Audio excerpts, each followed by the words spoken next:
Hello, everybody. Hebrew77 here, and welcome to our first ever Thirsty Thursday.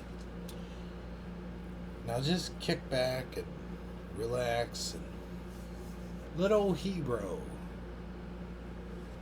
read you some Bible tales. This, our very first adventure into Bible tales. Of course, we begin this series with John, in which we read John, and then, which of course is from the First Testament, and then we will read on through. At some point during one of the chapters, I will take a break, and then we will talk to the audience. Let me, before we get started, because we're going to get deep into John today, I hope to do 2 or 3 pages, maybe more. I got my Bible here that I'm flipping through. And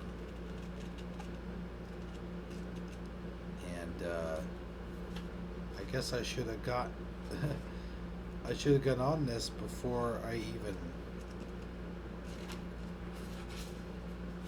got started here. Today's been an eventful day for me. For those of you that followed the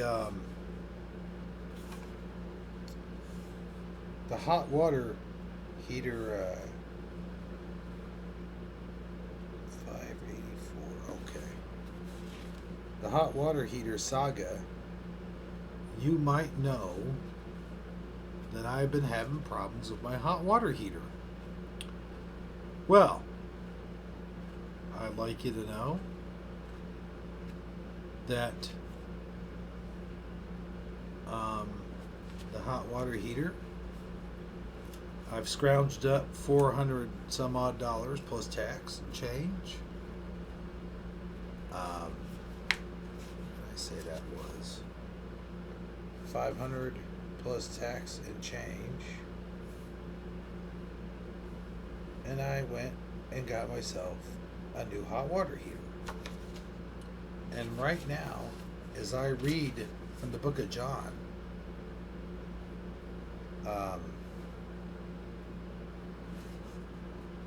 I actually managed to drain most of the water out of my old water heater, and I'm doing that now. 500. What did I say? So anyway, so with that being done, I did that. And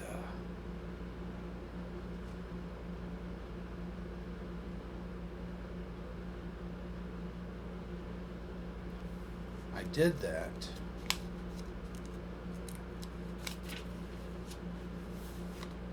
Right, and had some other things to do. Let's before we get into this any further, by the way, the water heater's not been installed yet, but before we get into this any further, let me give this room a shout out, because I know there are some people watching. I see that Eddie Von King is here. Jesus is Calling is in the room. I hope. Me, myself, and I'm here too. No, seriously though, really quickly, I'd like to thank God's Armor for getting me started down this path. If not for him, I probably would be the same crazy silly guy that I was, that I've always been. Well, I'm still the same crazy, silly, crazy guy that I've always been. But I didn't have enough Jesus in my life. And now, I gotta tell you guys something. I do have Jesus in my life. And Jesus is full of awesomeness. And that's why I wanted to start. Instead of starting at the beginning, which we could do, Exodus. But instead, I decided we're going to start with the New Testament. In the New Testament, we'll start with John. Because in John, Jesus is very, very prominent, as you all know. And, I said it was 586. Let's look through here. Let's see. Sorry, I should have already had my place marked, but here it is. Here we go. Got Luke.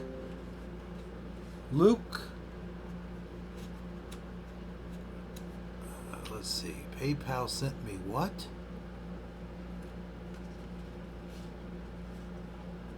No, that's a lie.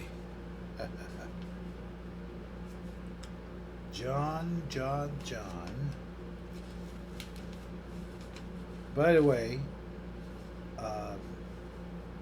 so we'll start the reading. I guess I should have turned the light on a little bit here. And by the way, I don't have beautiful music like God's Armor does. But not everyone can be the same, right? We're all different. And that's what makes us all unique. Shall we begin? Let me take off my glasses. I know that sounds strange, but in the beginning was the Word, and the Word was with God. I like it already. And if you have any questions before I stop, don't hesitate to ask. And when we take our break, I will answer later. And feel free, of course, as always, to talk amongst yourselves, chat, get to know each other, shake hands, what not have you. So anyway, let's get back to this. And the Word was with God, and the Word was God. He was with God in the beginning. All things were created through him. And apart from him, not one thing was created that has been created. Life was in him, and that life was the light of men.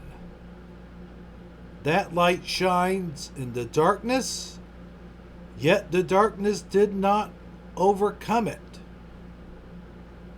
There was a man named John who was sent from God.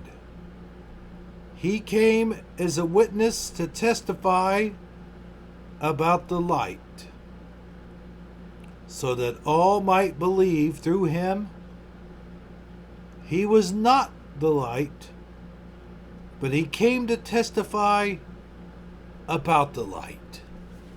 Now let that sink in for a few minutes. Everyone says that God is the light, that God is the way, and God is the kingdom.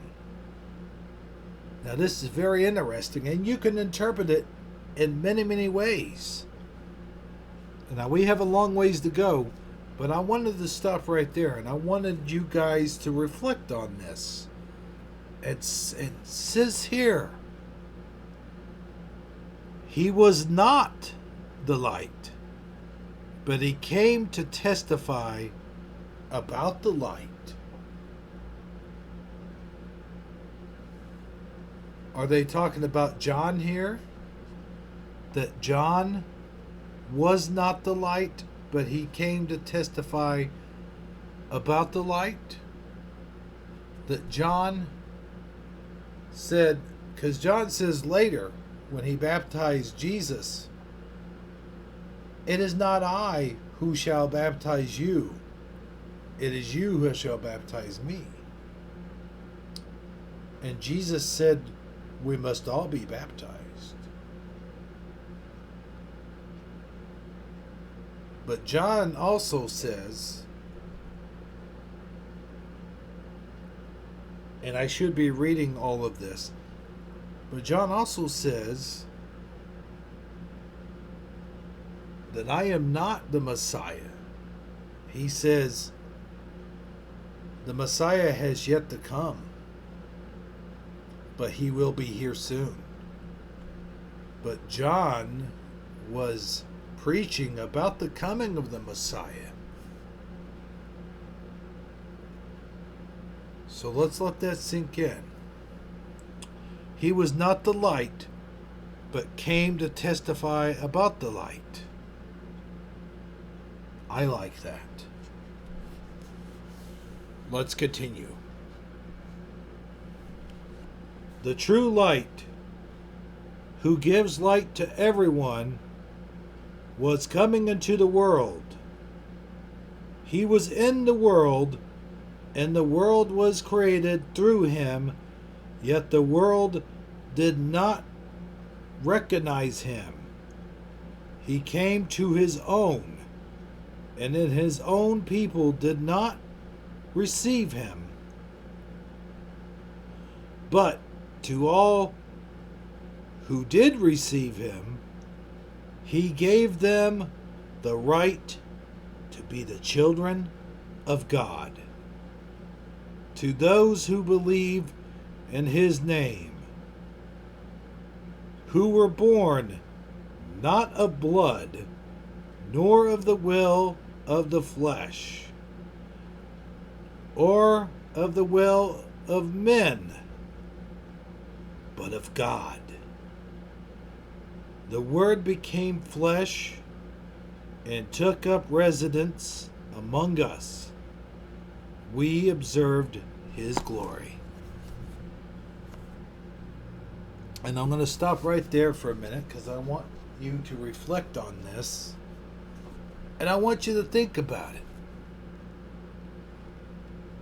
Now, this isn't the part we're taking a break on. We're going to take a break when we get to the next... let's see here. Ooh, here's one of my favorite ones. John the Baptist testimony. I love this one. This is one of my favorites. If I'm thinking correctly, if I'm thinking this what it is. But I tell you what, I'm gonna go get a drink, which is cool because all I have to do is pause the video, and you don't have to see nor hear my absence. And I'll be right back, and I will continue the read. Okay, I'm back, and I grabbed my phone. I decided I might want some music in the background. There we go. A little bit of music never hurt nobody.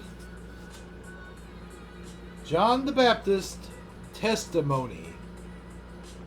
The glory as the one and only Son from the Father, full of grace and truth.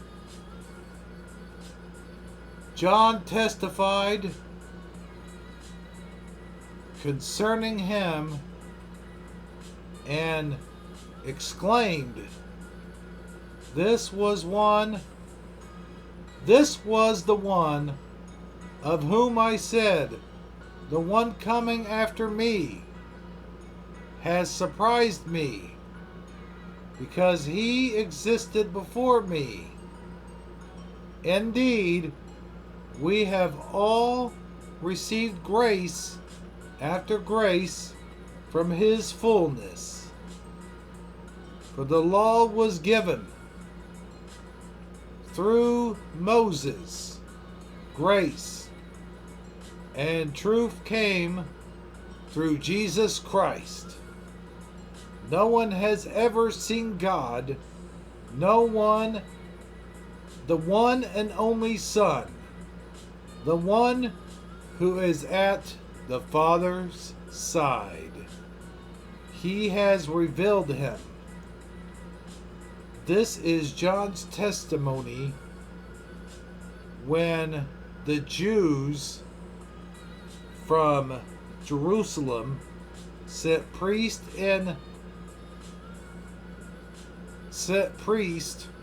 to ask him, "Who are you?" He did not refuse to answer, but sorry, I had the page folded over. I didn't mean to. It just happened. Probably need to turn the light on. But who are you? They asked him. He did not refuse to answer, but he declared, "I am not the Messiah." "What then?" they asked him. "Are you Elijah?" "I am not," he said. "Are you the prophet?" "No," he answered. "Who are you then?" they asked. "We need you to give us an answer." "To those who sent us, what can you tell us about yourself, young man?" He said, "I am the voice of the one crying out in the wilderness, 'Make straight the way of the Lord,' just as Elijah the prophet said." This is hard to read in the dark. Now they had been sent from the Pharisees,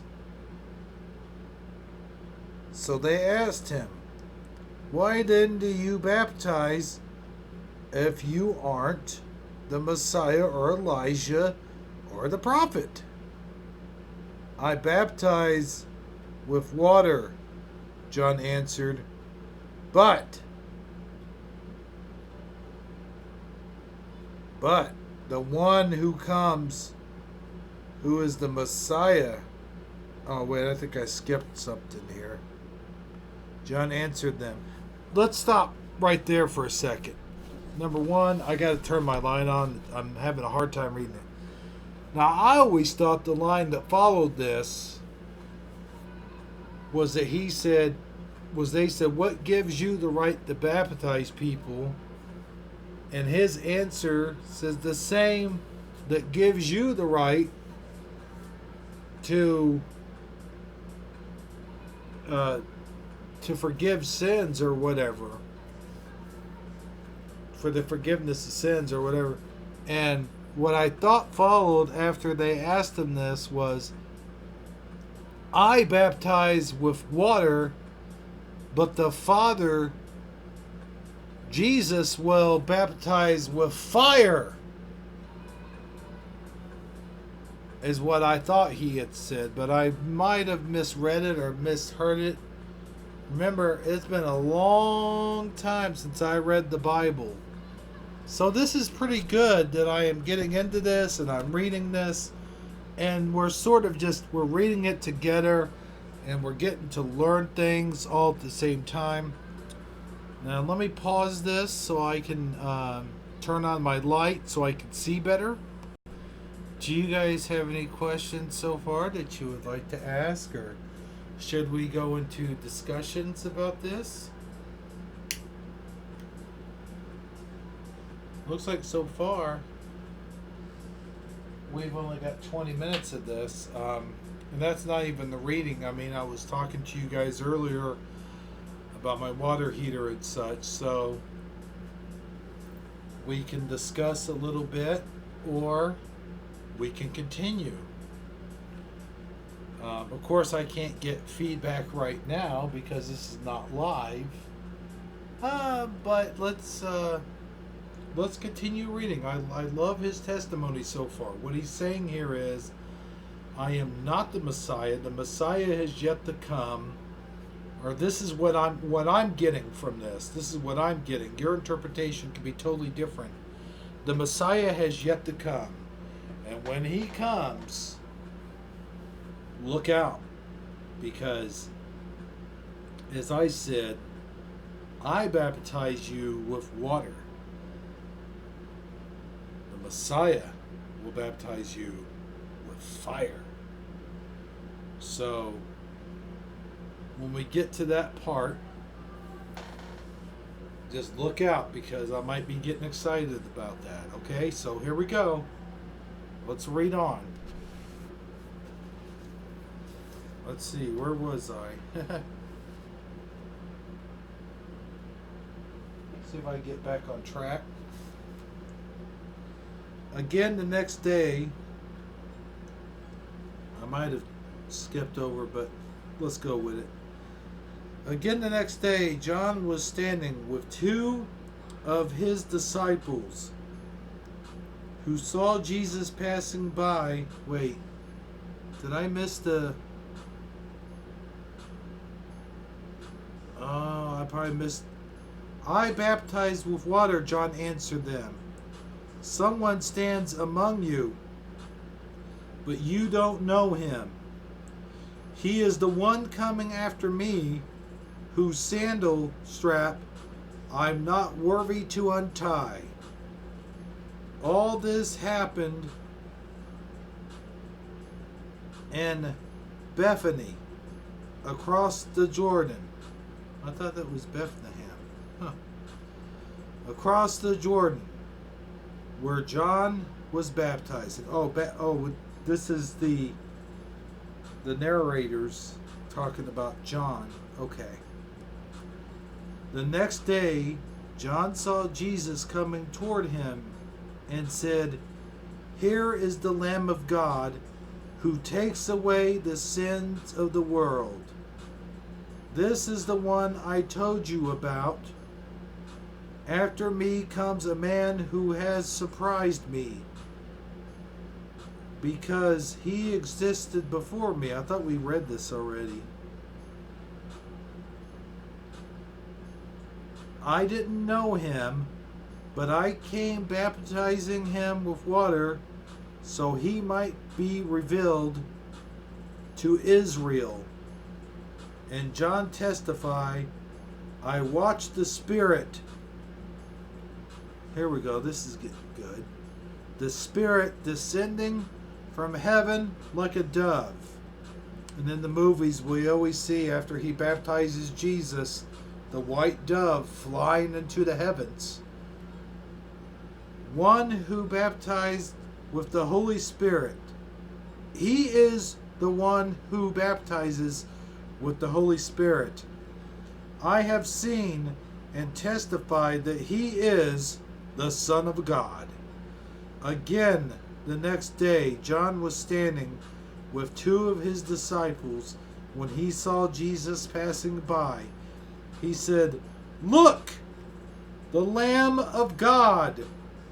The two disciples heard him saying this and followed Jesus.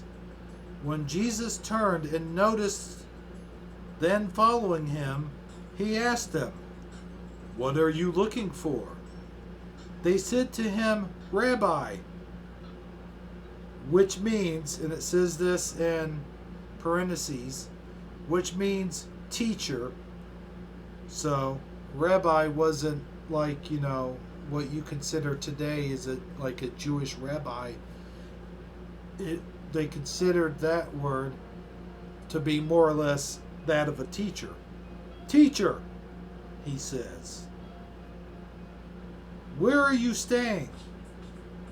"Come and you'll see," he replied. So they went and saw where he was staying, and they stayed with him. That day, it was about 10 in the morning. They got exact times? That's cool. Andrew, Simon, Peter, uh, Andrew, Simon Peter's brother, was one of the two who heard John and followed him. He first found his own brother Simon and told him, "We have found the Messiah," which means that, which everybody knows, or I would think that everybody knows, and I knew this already, but I'll go ahead and mention it. Messiah means the anointed one. And I knew that, but again, kind of forgot a lot of this stuff. And I think that's kind of cool how it means the anointed one, don't you? Let's continue. And he brought Simon to Jesus. When Jesus saw him, he said, "You are Simon, son of John. You will be called Cephas." Cephas? Am I reading that correctly? Well, anyway, you can correct me in the comments and we'll talk about it, because I'll be in there with you guys, which means rock. Now this is weird, because this is where I'm going to call a Bible change right here and now. You are Simon, son of John. You will be called. And I thought he said Peter. Where does this Cephas character come from? Maybe it's always been there like that. I don't remember it being that way. I remember him calling him Peter, Simon Peter. Simon Peter. Peter, which means rock. Doesn't Peter mean rock?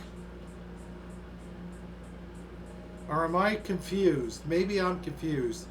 He said, "Simon Peter, you are my rock." I don't remember the name Cephas.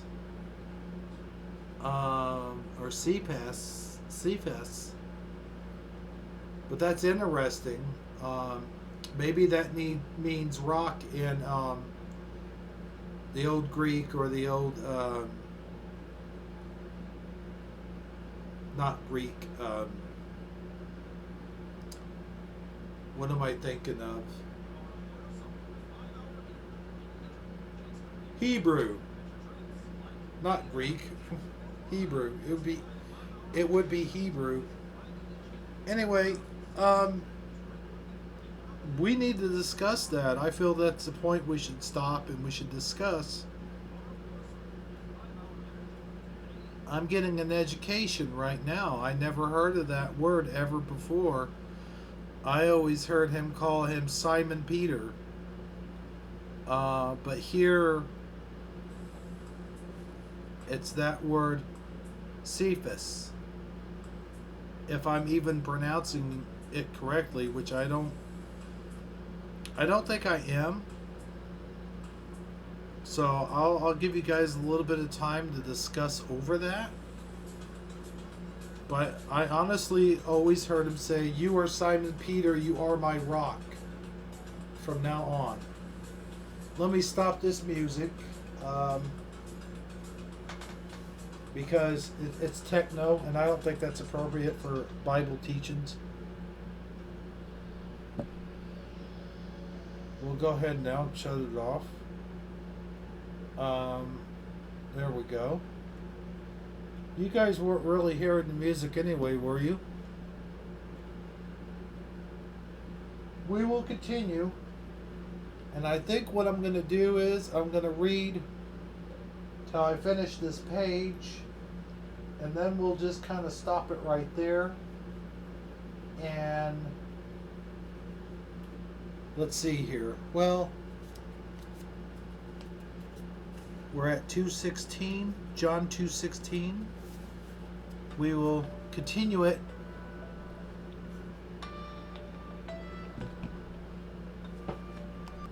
Anyway, yeah, I think I'm just going to continue reading until we finish this page. And then we'll stop, and then I'll leave the panel open for discussion. How's that sound, everybody? All right, we ended that when he called Simon his rock. The next day, he decided to leave for Galilee. Jesus found Philip and told him, "Follow me." Now, Philip was from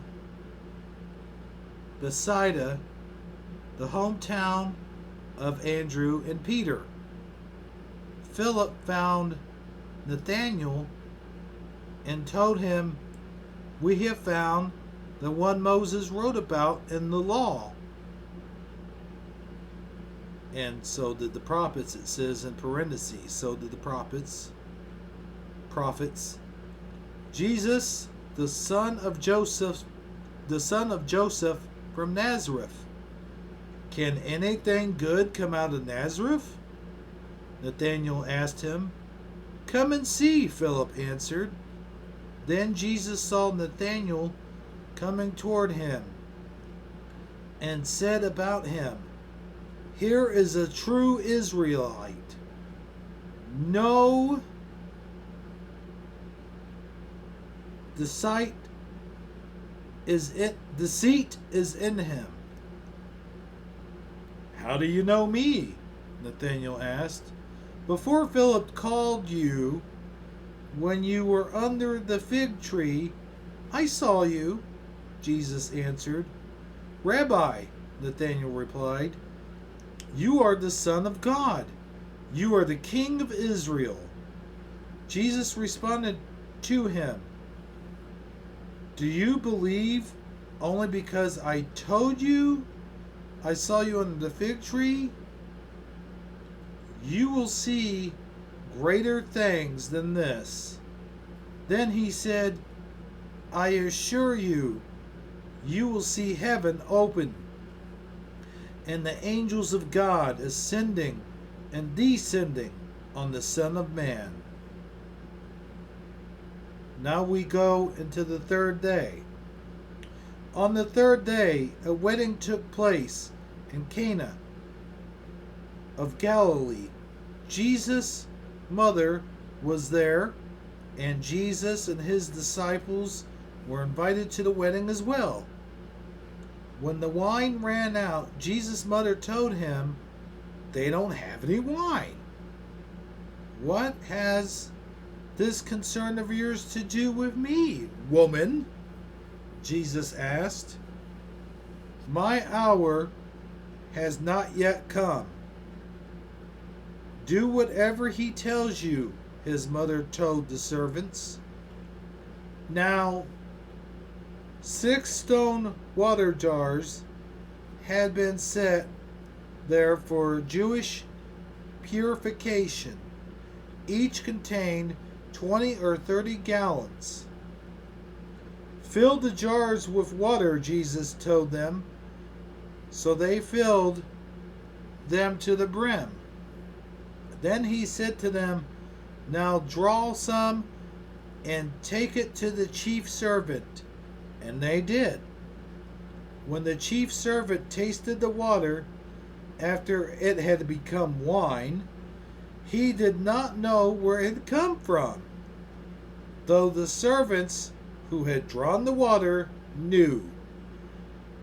He called the groom and told him, "Everyone sets out the wine first. Then after people have drunk freely, the emperor, but you have to keep fine wine until now." Jesus performed his first sign of Cana, which I think means miracle. Oh, his first sign in Cana of Galilee. Never mind, I'm reading that incorrectly. His first sign of interpreted Cana of Galilee, he displayed his glory, and his disciples believed in him. So basically, he performed the miracle of turning water to wine. And after such, his disciples believed in him, is what I gather from this. However, the disciples, to me, should have believed in him in the first place if they were following him. So, to me, what I gather from this, maybe they believed in him, but they weren't quite absolute certain that they believed in him. But this put away all doubts that they might have had running through their heads and hearts. Him performing this miracle was the first miracle that he had performed, according to John. It was his first, but now there was other miracles that was performed by Jesus when he was a little kid, but that's not mentioned here, and it's not part of the Bible. It's part of the hidden books, or the lost books of the Bible, if you will. But we won't get into that. We're just doing the ones that are considered canon for the Bible. So let's read on, shall we? And it says he performed his first sign, and that kind of threw me off a little bit. It's like sign is in miracle, or sign is in the sign that he is the Messiah.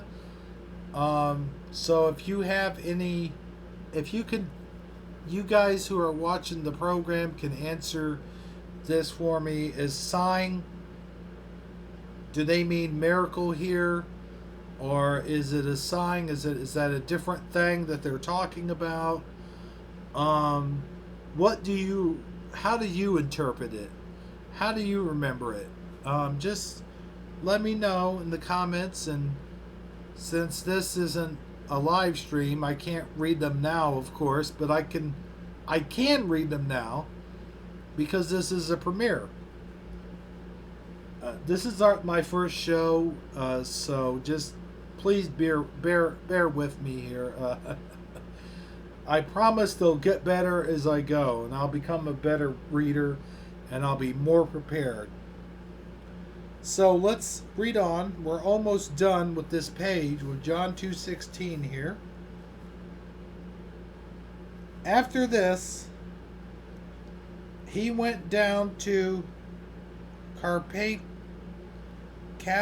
Capernaum together with his mother, his brothers, and his disciples, and they stayed there only a few days.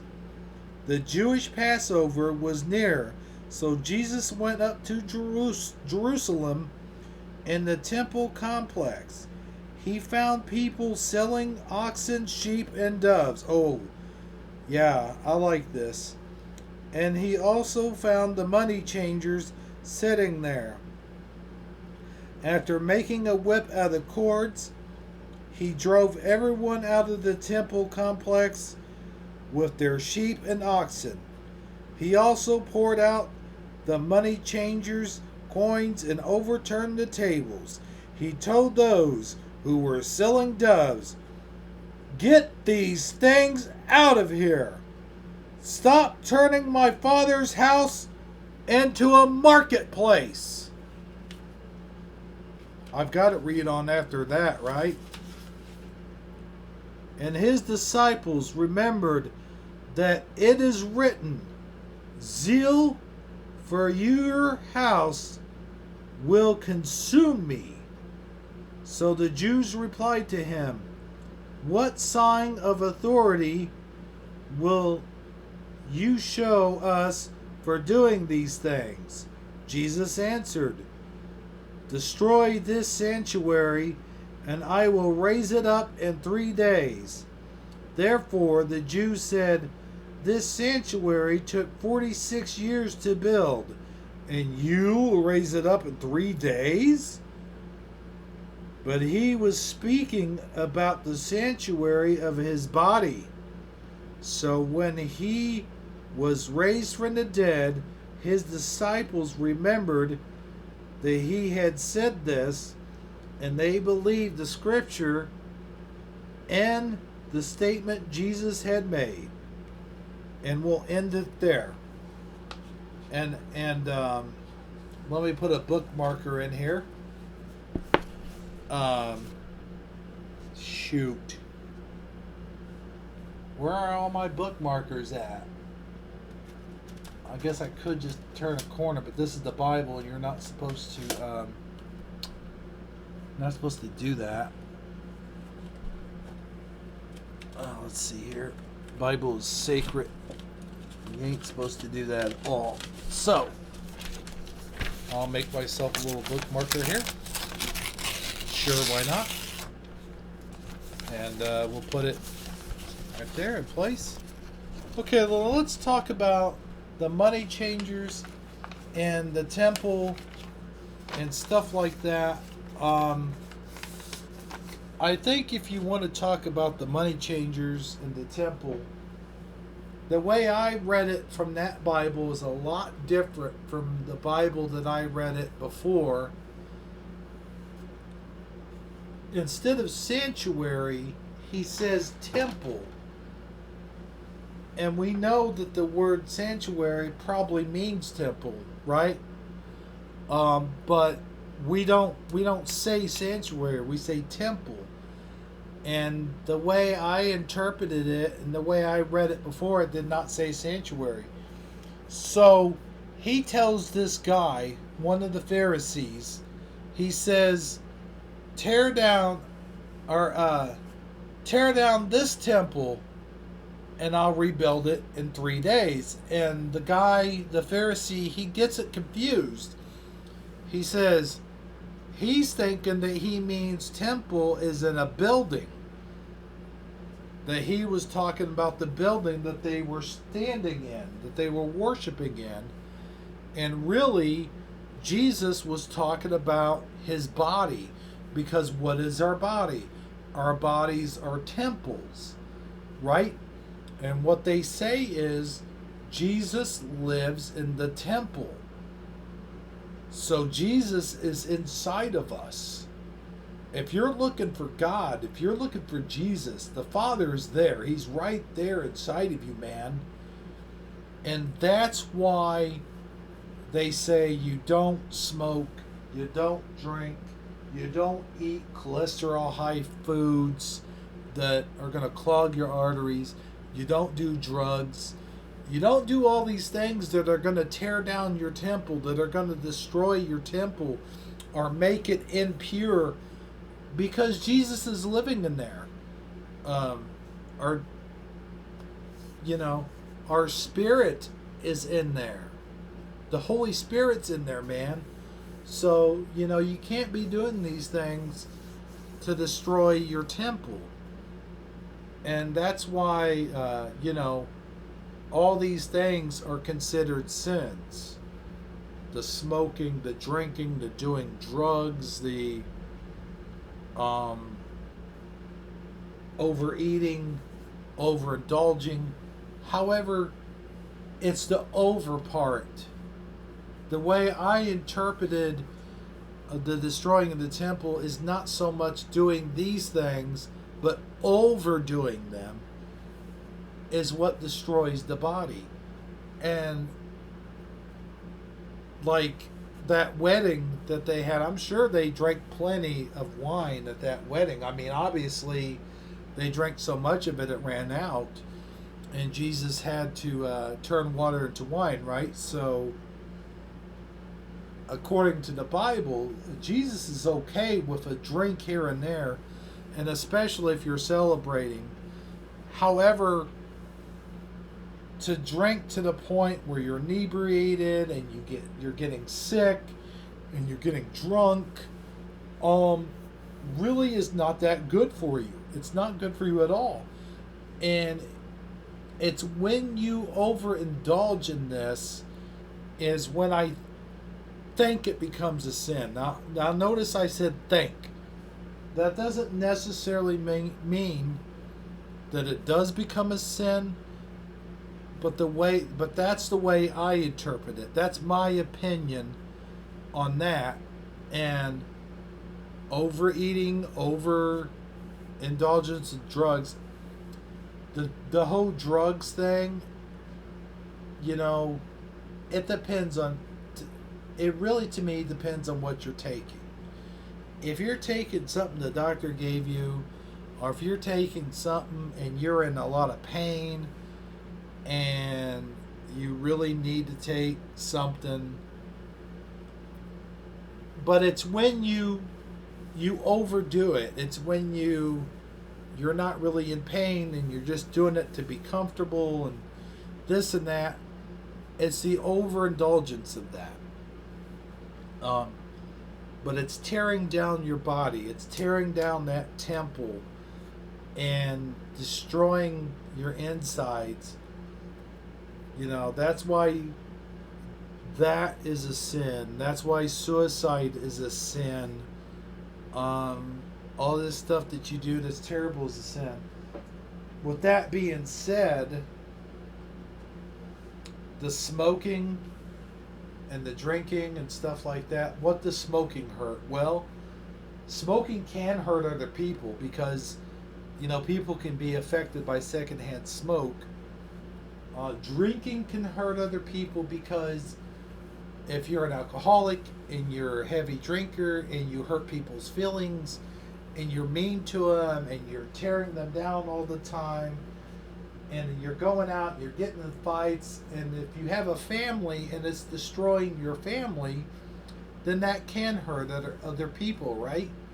So if you're doing things that's hurting others, right, you need to probably quit doing the things that you're doing that's hurting other people. If you're doing it and it's not hurting you, I would say more or less,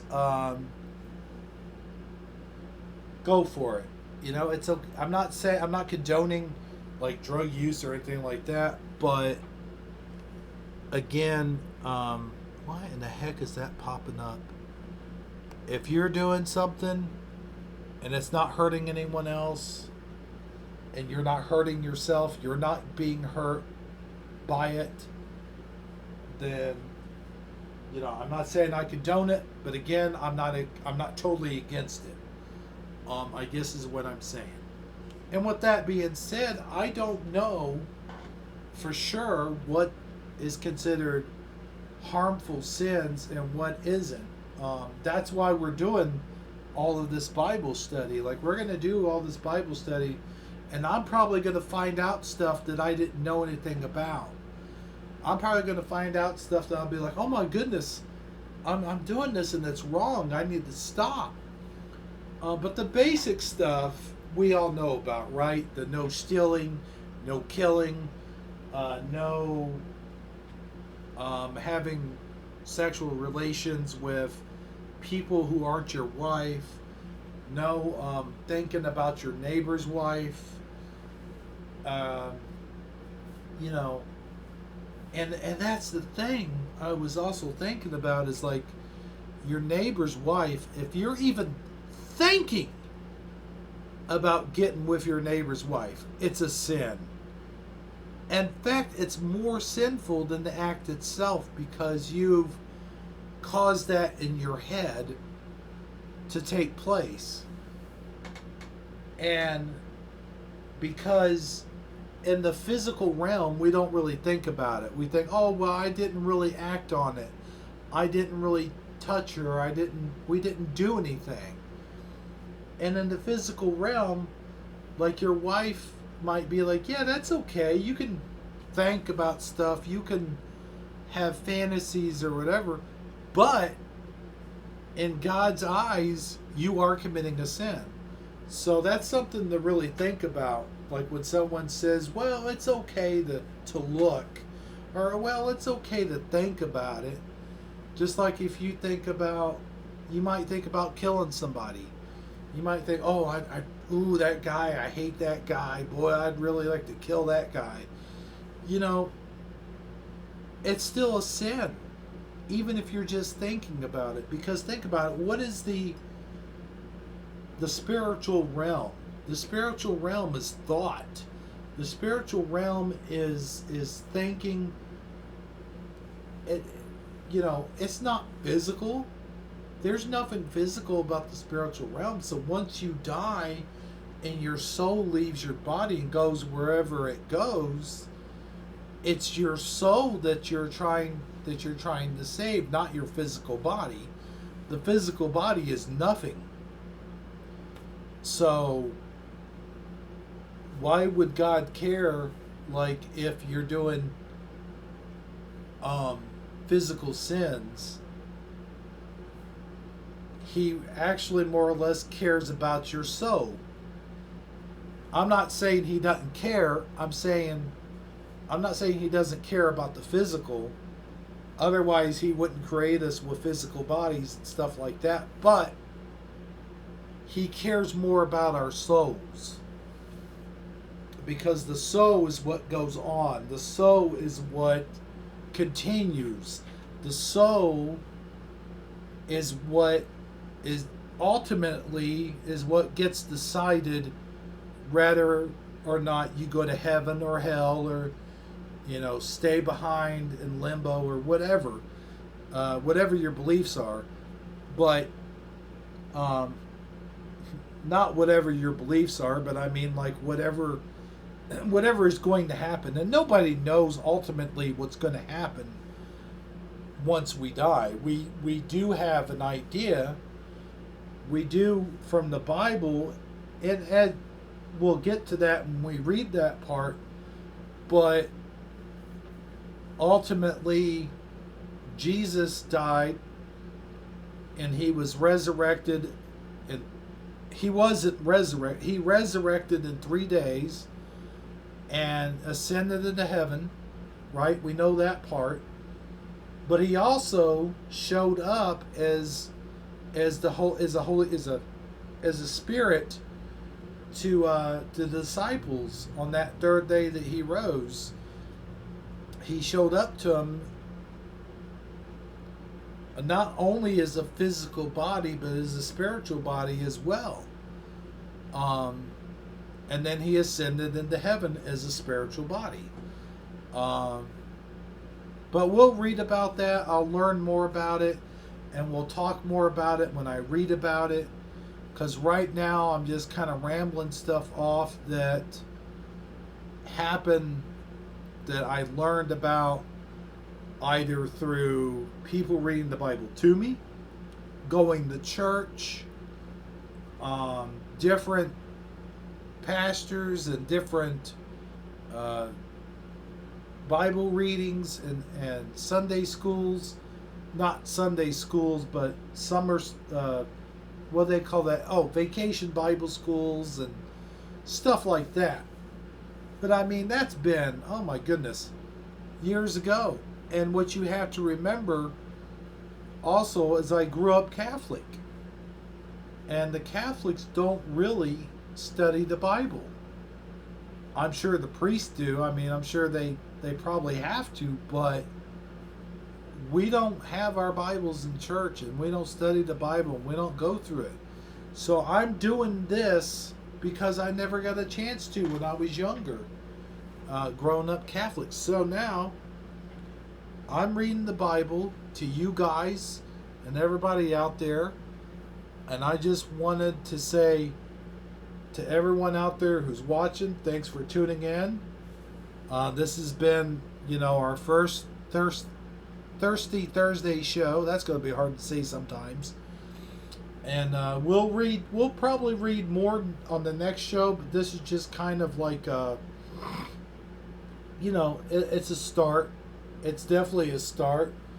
And anyway, I appreciate everyone for tuning in. And Father's blessings and love to all of you. I am learning so much. And I know I'm going to learn so much more. And comments, questions, talking, all the stuff you guys are probably doing right now as I'm talking. And that's what's so cool about a premiere, is right at this very moment as I'm talking, I can actually interact with the chat, and I love it. But anyway, so this has only been like, what, not even an hour? I mean, it's like, so far I'm looking at my countdown and it's only been 55 minutes. And I'm thinking is we'll probably try to keep it down to about 55 minutes to about an hour each Bible reading. And it'll probably get longer and longer as we go along. But with that being said, I think we've gotten all we can get out of this program. And I'll see you guys next week. I really enjoyed doing this. This is our first show. I'd like to say hi to everyone out there. Jesus is Calling, God's Armor, Noble SD, Dan the Man, and everyone else who might have watched this. My expectations are high. I know. But, a person could dream. Anyway, for everyone here at the Hebrew channel, God bless. And good night, everyone. Thanks for tuning in. Thanks for relaxing, kicking your feet up, and listening to the Bible readings. And next week, straight out of the Holy Bible, let's see here. We're going to start off next week. We are going to go back into Jesus, Signs, and Wonders. That's next week. Thank you, everybody. Good night.